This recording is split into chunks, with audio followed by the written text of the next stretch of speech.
고린도 후서 8장 1절에서 8절 말씀인데요. 또한 형제들아, 마케도니아의 교회들에게 베푸신 하나님의 은혜를 우리가 너희에게 알리노니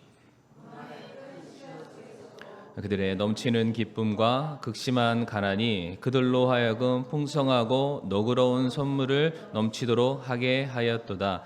내가 증언하노니 그들이 힘 닿는 데까지 하였을 뿐 아니라 참으로 힘에 넘치도록 자원하여 하였고, 또 성도들을 섬기는 교제의 일을 맡아줄 것을 우리에게 매우 간절히 구하였노라. 그들은 우리가 바라던 것과 달리 이 일을 행하되 먼저 자신을 주께 드리고 또 하나님의 뜻에 따라 우리에게 주었도다. 그가 이미 시작하였은즉 같은 은혜를 또한 너희 안에서 끝낼 것을 구하였느니라. 그러므로 너희가 모든 일 곧 믿음과 말과 지식과 모든 열심과 우리를 사랑하는 일에 풍성한 것 같이 이 은혜에도 풍성할지니라. 나는 명령으로 말하지 아니하며 오직 다른 이들이 열심인 것을 기회로 삼아 너희의 사랑이 진실함을 입증하려고 말하노라. 아멘. 사랑과 은혜가 풍성하신 아버지 하나님, 참 저희들 믿음이 더욱더 성장하고 성숙하기를 원합니다. 우리들의 어떤 한계에 스스로 우리가 묶여 있는 것이 아니라 주의 말씀 붙들고 한계를 뛰어넘는 그런 위대한 믿음의 소유자들이 되게 하여 주시옵소서. 예수님의 이름으로 기도를 드립니다. 아멘. 자리에 앉으시겠습니다. 오늘은 고린도후서 8장 1절부터 8절 말씀 통해서 한계를 뛰어넘는 믿음이라는 제목으로 함께 말씀을 나누고자 합니다. 우물안 개구리라는 말이 있습니다. 무슨 뜻인지는 다들 아시죠? 그러니까 우물을 벗어나기 전까지는 내가 그 안에서 이제 최고인 줄 아는 겁니다. 그러나 실상 그 우물을 벗어나는 순간 드디어 내 현실, 내 수준을 직시하게 됩니다. 야, 세상은 넓고 뛰어나고 탁월한 사람, 열심을 다해 사는 사람들이 많구나라는 것을 이제 우리가 깨닫게 되는데, 신앙생활도 저는 마찬가지다라고 생각을 합니다. 우리 교회 안에서는 인정받는 믿음, 존경받는 믿음, 야, 그 성도, 그 집사님 하면은 최고라고 우리가 말할지는 모르겠지만, 그것이 우리라는 이 울타리를 벗어나서 우리가 다른 곳을 가게 되면 정말 우리보다 더 신실하고 우리보다 주님을 더 많이 사랑하는 그 성도들의 모습을 보게 되면서 나 자신의 현재의 믿음의 수준을 이제 발견을 하게 됩니다.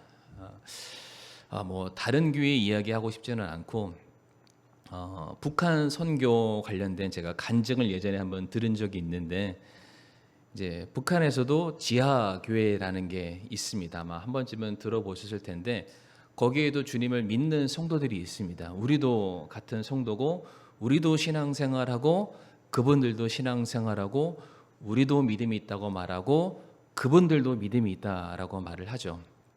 근데 그분들이 어떻게 치열하게 신앙생활을 하는가, 대표적으로 그 북한 선교의 평생의 삶을 드린 이상 목사님이라는 분이 계시는데, 그분이 했던 제가 간증을 듣고 나서 정말로 가슴이 메어지는, 그러니까 이게 그분이 했던 말을 그대로 옮기면 이게 진짜 너무나도 잔혹한 그러한 이야기가 될 정도인데, 아마 정확한 시기는 제가 기억을 못하지만 아마 1960년대에서 1970년대 사이에 북한에서 평양부터 개성까지 김일성 도로를 만드는 이런 국가적인 사업을 했다고 합니다. 일단 이제 땅을 만들려면은 높은 곳은 깎아내고 낮은 곳은 채워야 되고 이렇게 해야 되잖아요. 그러니까 불도저, 로드롤러 이런 것들이 공사를 쫙 하게 되는데, 한 번은 이제 불도저가 조그마한 야산을 싹 깎고 나갔는데 조그마한 구멍이 하나 보였다고 합니다. 아무리 봐도 인위적으로 만든 거예요. 그래서 이제 공사를 하다가 이제 그 공사 관계자들이 이제 그 구멍 안으로 들어갔는데 이제 그 안에 지하 교회가 있었던 겁니다. 이제 성도들 10여 명이 이제 그 안에 들어가서 이제 예배를 드리고 있던 것이 현장에서 이제 발각이 됩니다. 근데 이제 우리가 소위 말하는 무슨 아오지 탄강 이런 데 있잖아요. 그런 데까지는 보내기가 너무 머니 이제 그 자리에서 이제 즉결 심판을 하기로 했다고 합니다. 그러니까 죽는 거예요. 근데 이제 그냥 죽여서는 이게 이제 어떤 샘플이 안 되죠. 그러니까 혹여나 이러한 사람들이 더 있을 것 같은데 애당초 그러한 싹을 끊기 위해서 모든 사람들이 보는 그 앞에서 이제 죽이기로 이제 계획을 세웁니다.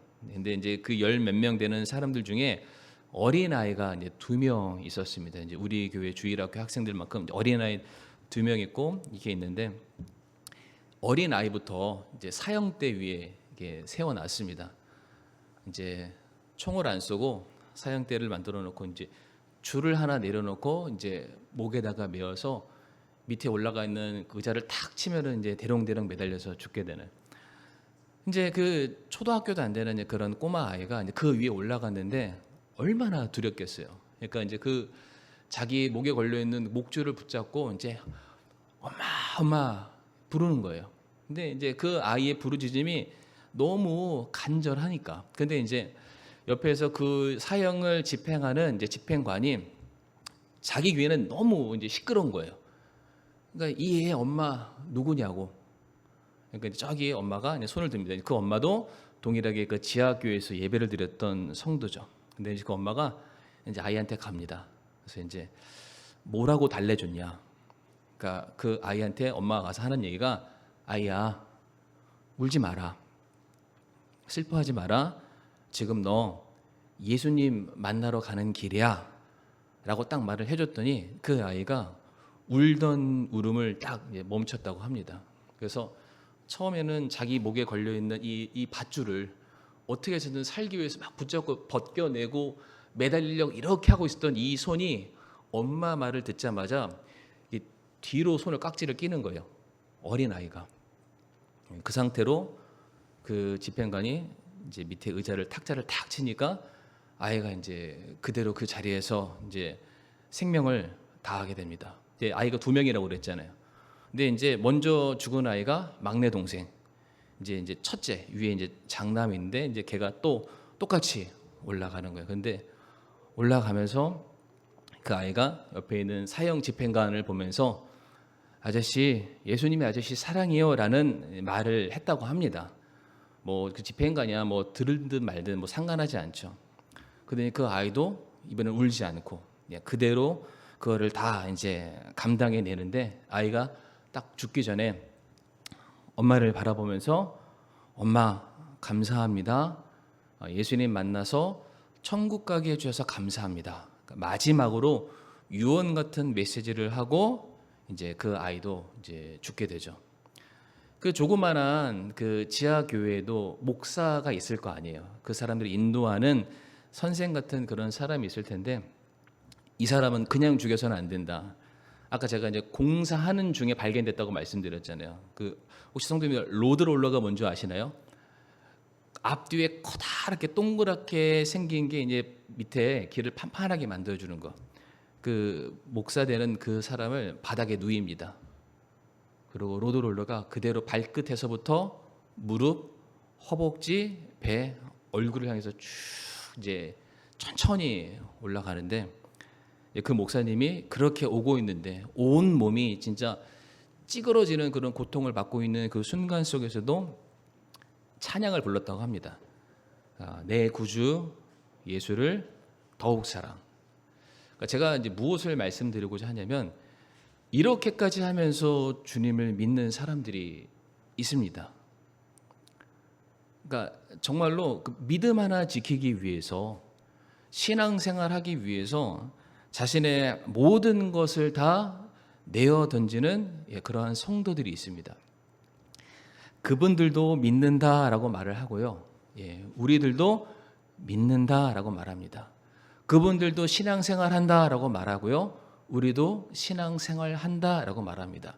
근데 어떠한 사람은 신앙생활을 영위하기 위해서 자기의 모든 것을 다 던져내는 사람이 있는가 하면 어떠한 사람은 기분에 내키는 대로 형편과 상황에 맞게 그냥 그렇게 신앙생활 하시는 그런 분들도 계십니다. 참 어찌 보면은 우리들의 삶에 이게 이렇게 비교하는 거는 솔직히 좋지 않습니다. 그러니까 부정적인 비교 의식은 좋은 것은 아닙니다만 우리가 어쩌면 이렇게 우물한 개구리가 되어서 살고 있는 것은 아닌가. 그러니까 이제 우리 안에서 이제 오랫도록 신앙생활 하니까 서로에게는 너무 익숙합니다. 서로가 다 예뻐 보이고 다 잘하는 것처럼. 근데 이게 너무 시간이 오래 지나고 너무 익숙하다 보니까 딱 여기에서 우리의 신앙의 어떠한 딱 그 범위가 딱 정해져 버리는 거예요.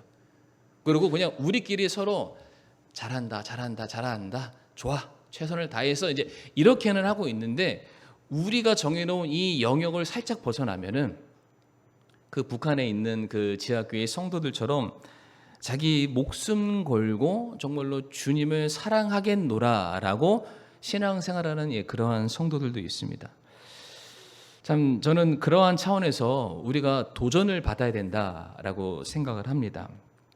우리보다 더 신실하고 주님을 사랑하는 성도들의 헌신을 우리가 봐야 되고 우리가 그분들의 간증을 통해서 오늘날 우리들의 모습은 어떠한지 내 신앙의 현 주소는 어떠한지를 우리가 살펴볼 필요가 있습니다. 그래서 때때로 우리 성도님들에게 권면드리고 싶은 것은 하나님께 받은 은혜가 있다면 그것을 좀 많이 나눠주셨으면 좋겠습니다. 그것이 자기 자랑을 위한 것이 아니라면 하나님께서 내 삶을 통해서 선하게 역사하시는 그것이 좋은 것이 될 수도 있고요. 그렇지 못한 것이 될 수도 있겠지만 분명한 사실 하나님께서 하셨구나 라는 것들이 있다면 우리 성도님들 그것을 감추지 마시고 서로에게 그것을 좀 많이 교제함을 통해서 간증을 통해서 나타내 주시면은 너무나도 좋을 것 같아요.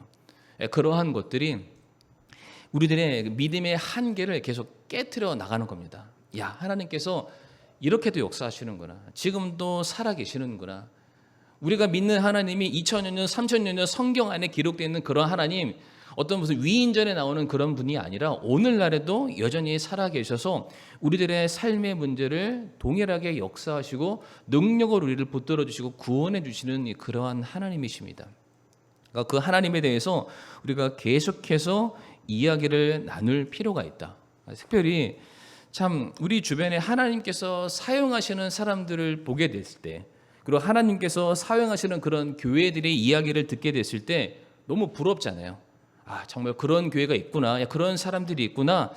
저는 이것이 그냥 우리가 막연히 동경의 대상으로 끝나는 것이 아니라 우리 사랑하는 성도님들이 그와 같이 놀랍게 쓰임 받는 부흥의 역사의 주인공이 되길 바라고 그런 우리 반석교회가 되었으면 좋겠습니다. 그래서 정말로 이런 일들을 위해서 우리의 신앙의 한계가 여기까지가 아니다. 마치 사도 바울이 내가 지금까지 내가 걸어왔던 것에 만족하지 않고 저 앞에 있는 표대를 향해 내가 열심히 달려가노라 라는 그 신앙의 고백이 이 시간 이 자리에 계시는 저와 성도님들의 고백이 되기를 간절히 바라겠습니다. 그래서 우리가 무엇인가 우리가 본받을 만한 어떠한 것들을 바라볼 필요가 있습니다. 도전받을 필요가 있고 배워야 할 필요가 있습니다. 만약 우리 안에서도 우리가 누군가 우리에게 도전을 주고 배워야 될 사람이 있으면 그것을 배우고 따라야만 합니다. 그냥 계속해서 그냥 잘하고 있어 현실에 절대로 안주해서는 안 되는데 오늘 정확하게 이 부분에 대해서 성경이 우리에게 말해주고 있습니다. 오늘 본문 1절 말씀 보게 되면 지금 우리가 고린도 후서 말씀을 읽고 있는데 고린도 후서는 고린도 교회에 쓴 편지죠. 바울이 고린도 교회의 성도들에게 지금 어떠한 것을 말해주고 있냐면 8장 1절에 마케도니아 교회에 베풀어 주신 하나님의 은혜에 대해서 그들에게 소개를 하고 있습니다. 그러니까 고린도 교회면은 고린도 교회를 향한 하나님의 뜻을 선포해야 되는데 지금 바울이 말하기를 마게도니아 교회에서 하나님께서 역사하신 것들을 그들에게 지금 전하고 있습니다. 무엇인가 비교 대조하고 있는 상황이죠.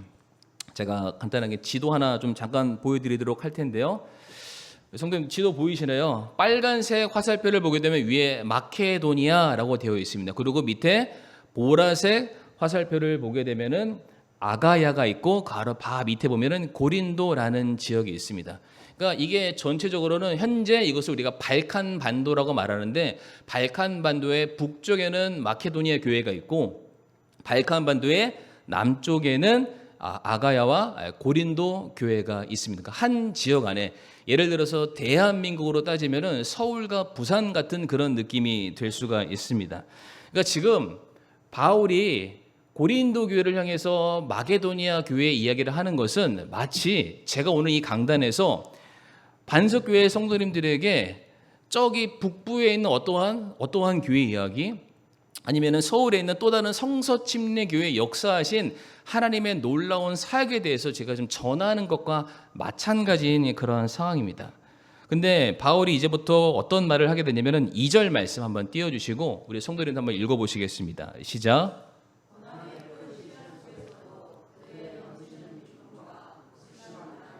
그들로 하여금 풍성하고 너그러운 선물을 넘치도록 하게 하였도다. 아멘. 그러니까 간략하게 표현하게 되면은 마게도니아 교회 역시 그들도 고난의 큰 시련 속에서 어려움을 겪고 있었던 성도들이다라고 말합니다. 그런데 그와 같이 힘들고 어려운 상황임에도 불구하고 그들이 넘치는 기쁨으로 선물을 준비했다라고 말하는데, 여기서 말하는 선물은 헌금을 말합니다. 조금 더 정확하게 말씀드리면 구제 헌금을 말하는데, 아마 성도님들 기억하실 거예요. 사도 바울이 3차 전도 여행을 마칠 무렵에 예루살렘 교회의 성도들을 돕기 위해서 사랑의 헌금을 주변에 있는 이방인 그리스도인들 교회를 통해서 사랑의 헌금을 받아서 그 헌금을 예루살렘 교회에 전달하는 그 장면이 있습니다. 아마 기억하실 텐데, 이때 당시에는 이 소아시아 지역에, 유럽 지역에 전반적인 큰 기근과 가뭄이 있었다고 합니다. 그래서 예루살렘 교회도 힘들었지만은 마케도니아 교회도 힘들었고 고린도 교회도 굉장히 힘든 시기를 보내게 됩니다. 그런데 다들 힘든데 예루살렘 교회는 더 힘들었어요. 왜 그러냐면은 당시에는 로마가 전 세상을 지배하고 있는 상황이었는데 로마에서 그리스도인들을 핍박하고 있었습니다. 왜냐면은 그들이 믿는 메시아 예수 그리스도가 로마 황제보다 더 뛰어난 왕이다라고 말하니까 그것을 받아들일 수가 없잖아요. 그래서 그리스도인들을 핍박하고 있었는데, 유대인들이 우리는 그리스도인들과 다릅니다. 우리가 그들과 생긴 건 똑같고 같은 동네에 살고 있지만 유대인과 그리스도는 엄연히 다른 사람입니다. 그러니까 그 유대인들이 자기네들이 도매급으로 로마에게 붙잡혀서 어떠한 형벌과 징계를 당할까봐 그들 안에서 그리스도인들을 색출해서 로마에다가 고발하고 있었습니다. 그러니까 그때 당시에 그리스도인들이 다 힘들었는데 그리스도인들이 더더욱 힘들 수밖에 없었고, 그 많고 많은 그리스도인들 중에서 예루살렘에 살고 있는 그리스도인들이 더 힘들 수밖에 없었던 상황이죠.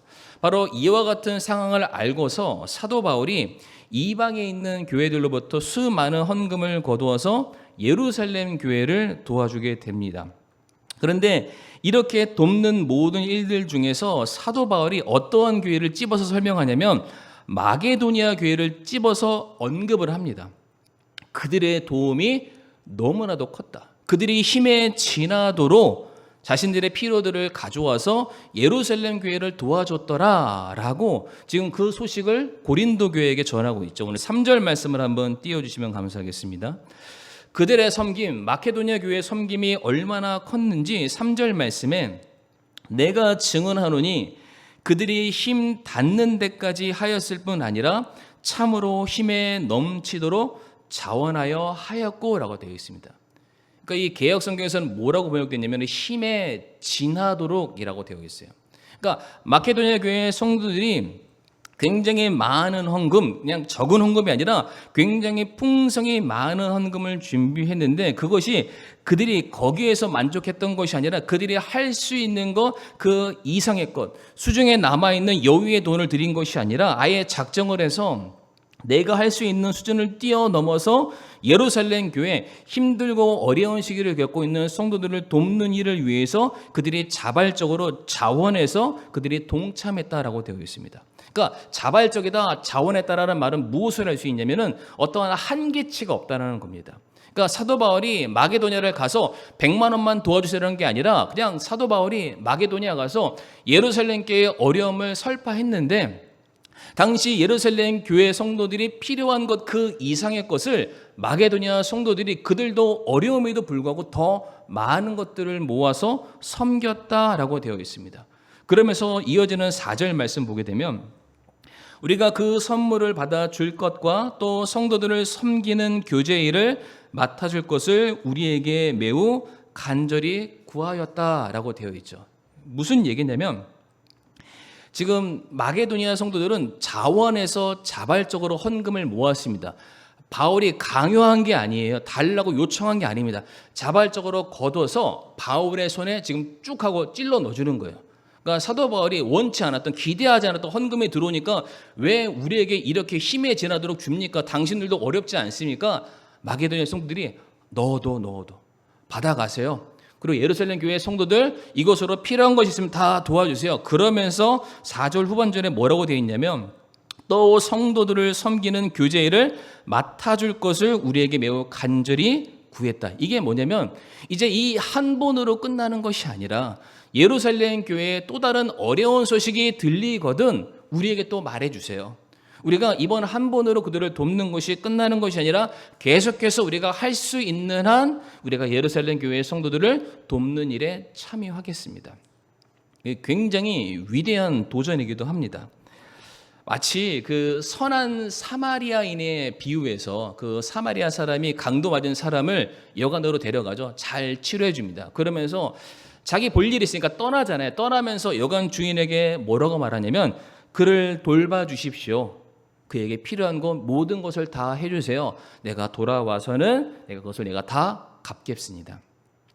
마치 그러한 심정으로 지금 마케도니아 교회의 성도들이 그들을 도왔다 섬겼다라고 말을 합니다. 그러면서 이어지는 5절에 사도 바울이 그 마게도니아 교회를 어떻게 정의하고 있냐면 5절 말씀에 그들은 우리가 바랐던 것과 달리 이 일을 행하되 먼저 자신을 주께 드리고 또 하나님의 뜻에 따라 우리에게 주었다라고 되어 있습니다.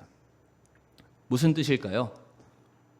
그러니까 자원함으로 한 거고 하나님의 말씀에 순종해서 한 것이기 때문에 누구에게도 그들이 한 일을 드러내지 않았다라는 겁니다.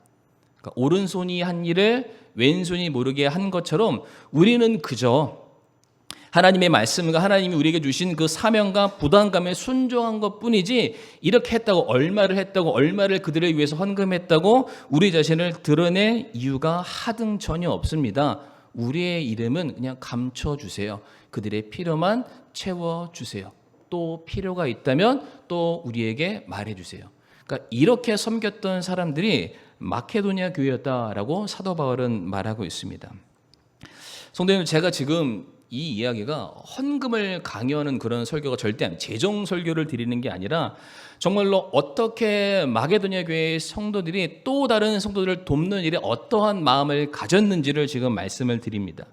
그러면서 지금 사도 바울이 이와 같은 사정을 다 설명하면서 이제 고린도 교회의 성도들을 향해서 권면하는 말씀이 7절에 나와 있습니다. 7절 말씀 우리가 읽었지만 한 번 더 같이 읽어보겠습니다. 시작. 그러므로 너희가 모든 일, 곧 믿음과 말과 지식과 모든 열심과 우리를 사랑하는 일에 풍성한 것 같이 이 은혜에도 풍성할지니라. 아멘. 바울이 고린도 교회를 향해서 말하기를 너희가 믿음이 있는 건 내가 알겠다. 너희가 하나님을 알고자 하는 지식에 열심히 있는 것을 우리가 다 알겠다.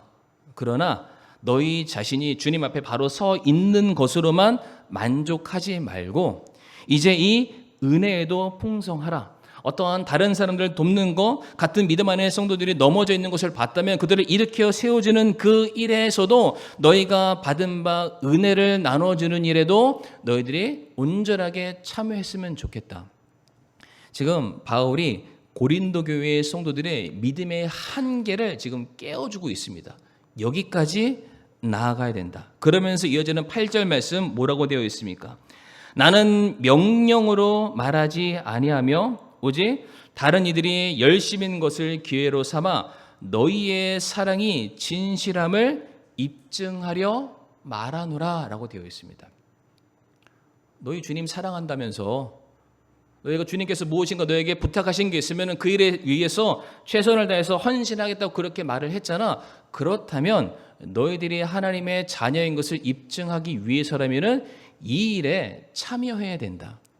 사랑하는 성도님들, 고린도전서 12장 말씀 보게 되면은 은사장이 있습니다. 은사장. 그 은사장에 무려 은사의 종류만 9가지나 등장을 하고 있습니다. 이 말이 무엇이냐면은 고린도 교회 안에 각양다양한 은사를 가지고 있는 성도들이 그만큼 많았다라는 것이죠. 그러니까 교회만 놓고 보면은 굉장히 부유한 교회입니다. 실질적으로 고린도가 당시의 해양 도시로서 많은 나라들을 잇는 가교 역할을 했던 상업 도시였다고 합니다. 실질적으로 부유했고요. 모든 물질들이 풍부했고, 그리고 그렇게 교회에 모인 성도들이 너무나도 많은 은사들을 가지고 있는 그러한 상황이었습니다. 그런데 성도님은 잘 아시죠? 그러한 고린도 교회에게 무엇이 없었냐면은 사랑이 없었다라고 말합니다. 너희 자신의 믿음을 세우는 것은 누구보다 잘했는지는 모르겠지만 그 사랑을 흘러나가게 하는 그 일에 대해서만큼은 너희들이 한계를 긋고 있다. 그것을 너희들이 깨트리는 그 순간 너희들의 믿음의 지경이 넓어지게 될 것이다. 너희들의 믿음을 증명해내라 라고 사도 바울이 명령이 아닌 당부를 하고 있습니다. 성도들 한번 생각해 보세요. 제가 갑자기 이 강단에서 다른 교회가 선교처를 돕기 위해서 1,000만 원 했습니다. 우리 교회도 그렇게 되지 않겠습니까? 만약에 제가 이렇게 말한다면 마치 비교하는 듯한 느낌이 들어서 우리 성도님들이 기분 나쁘실 수 있어요. 아니, 우리도 지금까지 열심을 다해서 섬기고 있는데, 우리도 최선을 다하고 있는데 여기에 더하라고? 목사님이 대체 우리 사정을 알고나 그렇게 이야기하는 거야? 이런 식으로 그런 마음이 드실 수 있고, 부정적이고 거부하고 싶은 마음이 들 수도 있을지 모르겠습니다.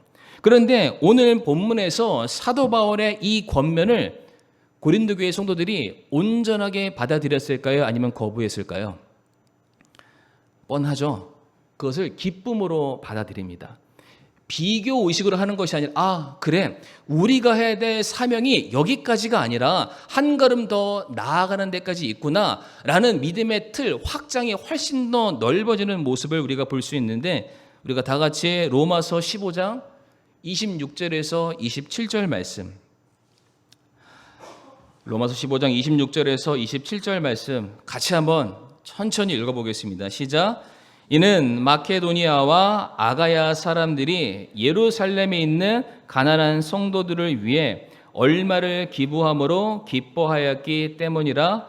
참으로 그 일로 인해 그들이 기뻐하였느니라. 또한 그들은 저들에게 빚진 자들이 만일 이방인들이 저들의 영적인 것들에 참여한 자가 되었거든 육신의 것들로 저들을 섬기는 것도 그들의 의무이니라. 아멘. 아까 제가 지도 보여드렸던 거 기억나시죠? 마케도니아는 북부에 있고요. 아가야 지역에 어떤 교회가 있었죠? 고린도 교회가 있었습니다. 그러니까 이 서신서 순서상 먼저 고린도전서가 있고 그 다음에 로마서가 등장을 하게 되죠. 그러니까 고린도 교회를 향해서는 먼저 바울이 말하기를 마케도니아 교회가 섬겼던 것을 한번 봐라. 그들이 얼마나 주 앞에서 신실하고 헌신되게 다른 성도 돌아보는 일에 힘썼던 것을 너희가 한번 봐라. 이것이 너희들이 본받아야 될 신앙의 모습이다. 현재에 안주하는 것이 아니라 너희들의 믿음의 틀을 깨트리고 거기까지 한번 나아가 봐라. 그러면 하나님께서 너희들의 삶에 더 큰 은혜를 주실 거야. 그것이 너희가 주님을 사랑하는 믿음의 증거야 라고 권면하게 되었을 때에 고린도 교회 성도들이 그것을 달게 봤습니다.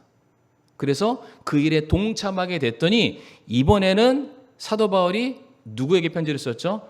로마 교회에다 편지를 쓰는 거예요. 그들에게 말합니다. 너희들 로마 교회가 어떻게 생긴지 알아? 예루살렘 교회를 통해서 거기서부터 흘러내려왔던 복음의 열매가 너희까지 왔으니까 로마 교회가 생겼잖아. 근데 그 지금 예루살렘 교회가 너무나도 힘든 시간들을 보내고 있어. 근데 그 힘든 시간들을 그냥 지나치지 않고 마케도니아 교회와 고린도 교회라는 교회들이 자신들의 모든 것을 내어놓고 헌신함으로 말미암아 그들의 필요를 채워줬다. 불과 책 한 권밖에 차이 안 나지만은 순식간에 고린도 교회가 믿음의 보온으로서 우뚝 서 있는 것을 볼 수가 있습니다. 그러면서 이제는 로마 교회에다 도전하는 거예요. 너희들도 이 모든 일들에 대해서 빚진 자임을 잊지 말아라. 너희도 여기에서 안주할 것이 아니라 한 걸음 더 나아가서 복음을 위해서 너희들의 삶을 드려라. 지금 바울이 이렇게 했더니 성도들 기억나시나요? 지난 시간인가 지지난 시간 오전 예배 때 푸테올리에서 사도 바울이 로마로 왔다는 소식을 듣고 로마 교회의 성도들이 바울을 찾아오죠. 그리고 로마서 15장 말씀 보게 되면 바울이 말하죠. 내가 너희 교회를 방문하고자 함은 단순히 로마 교회가 끝이 아니라 너희들에게 필요를 얻어서 내가 땅끝까지 가기 위함이다. 그러니까 계속해서 지금 선순환입니다. 어떠한 성도들의 섬김의 모습이 또 다른 그 모습들을 바라고 있는 성도들에게 영적인 자극과 도전을 주었고요. 그들의 믿음의 한계틀을 깨쳐서 그들이 한 걸음 더 성장하게 만듭니다. 그런데 그 모습을 바라보는 또 다른 성도들이 그 모습을 바라보면서 야, 우리가 나가야 될 방향이, 우리가 나가야 될 믿음의 지경이 바로 저기 있구나. 지금도 최선을 다해서 주를 섬기고 있습니다. 최선을 다해서 헌신하고 있고 내가 있는 것 모든 것을 다 드리는 삶을 살고 있습니다. 그렇다고 해서 내가 더 이상 할 수 없으니까 여기에서 안주해야지, 그것이 아니라 우리가 더 나아가야 될 바가 무엇입니까? 우리가 더 할 수 있는 일들이 무엇입니까? 우리가 그것을 얻기 위해서 표대를 우리가 붙잡기 위해서 우리가 한 걸음 더 나아가는 사람이 되기를 원합니다. 바로 그와 같은 차원에서 계속해서 영적인 선순환, 계속해서 도전하고 권면하고 성장하는 그런 모습들이 일어나고 있습니다. 말씀을 마무리할 텐데 오늘도 하나님께서는 저와 성도님들을 통해서 놀라운 부흥의 역사를 이렇게 새롭게 써 내려가기를 원하십니다. 이게 다른 사람의 이야기로 끝나기를 원치 않습니다. 다른 교회의 일로 끝나는 것을 저는 절대로 원치 않습니다. 정말로 우리 반석교회 하나님께서 이 봉선동에 우리 교회를 세워주신 목적과 이유가 있다라고 저는 그렇게 믿습니다. 만약에 그냥 우리가 여기에서 우리끼리 좋아라 신앙생활하기 위해서라면 이런 모든 것들이 대체 무슨 필요가 있겠습니까? 이렇게 성도님들을 함께 한 마음으로 이 교회에서 섬길 수 있고 우리에게 수많은 선교처들을 보여주시고 우리에게 해야 할 일들을 보여주시는 것은 우리가 감당해야 될 사역들이 여전히 아직 많이 남아있다라는 것입니다. 우리가 그것을 감당해 나아가면 나아갈수록 하나님께서는 거기 위에 더 큰 능력과 은혜를 우리에게 부어주시게 될 것입니다. 그래서 우리 사랑하는 성도님들, 정말로 이런저런 이유와 핑계를 앞세워서 헌신의 자리를 떠나는 그런 사람들 모습 보시면서 야, 나도 힘들고 나도 지쳤으니까 저렇게 하지, 이런 거 따라하지 마시고 어떻게 해서든 주의 일을 위해서 자신을 희생하고 섬기시는 그 믿음의 정진을 보이시는 그런 성도님들이 계시다면 그 모습 보시고 그 모습 본받아서 주님을 섬기시기를 바랍니다. 그러니까 안 되는 사람 따라가지 마시고 잘 되는 사람, 믿음 안에 바로 서 있는 사람, 좁은 길을 걸어가기 위해서 그 인생을 드리는 사람, 오늘 오전 예배 기억하시겠지만 그렇게 성도님들의 자신의 삶과 시간과 모든 것들을 하나님께 드리시면 하나님께서 그 인생 다 기억하십니다. 저는 하나님이 기억하시는 인생, 하나님께서 놀랍게 축복해 주시는 그런 교회, 그런 성도님들, 그런 우리 모든 우리 반석교회가 되기를 간절히 바라겠습니다. 그래서 요한복음 14장 12절 말씀에 예수님께서 이렇게 말씀하시죠. 진실로 진실로 내가 너희에게 이르노니 나를 믿는 자는 또한 내가 하는 그 일들을 할 것이요 또 이것들보다 더 큰 일도 하리니. 그러니까 주님께서 저와 성도님을 향해서 앞으로 해야 할 더 큰 일들이 있다라고 말씀을 하십니다. 여기까지가 아닙니다. 우리의 신앙에 앞으로 나아갈 경주는 끝난 게 아닙니다. 계속해서 우리가 감당해야 될 사역들이 있습니다. 그 일을 위해서 한 번 더 호흡을 가다듬으시고 한 번 더 신발끈을 그냥 질끈 묶으시고 다시 한 번 더 믿음의 도약을 하는 우리 저와 성도님들이 되기를 간절히 부탁드리겠습니다. 이 시간 다 같이 오늘 말씀 놓고서 우리가 기도할 때에 우리 주변만을 바라볼 것이 아니라 그냥 나 자신만을 볼 게 아니라 정말로 믿음을 위해서 복음을 위해서 정말로 최선을 다해서 자신의 삶을 드리는 위대한 신앙의 인물들이 있습니다. 우리가 그들을 바라보면서 우리가 도전받기를 원합니다. 사도 바울을 우리가 바라보면서 도전받기를 원하고 주님의 모습을 바라보면서 도전받기를 원합니다. 그냥 내 얼굴 맨날 보면서 야 잘하고 있어 그렇게 스스로 칭찬할 것이 아니라 내가 더 한 걸음 나아갈 길이 어디에 있습니까? 제가 무엇을 해야 되겠습니까? 이미 이룬 일이 있다면 하나님 감사합니다. 저에게 더 큰 일 맡겨달라고 우리가 그렇게 한번 이 시간 기도했으면 좋겠습니다.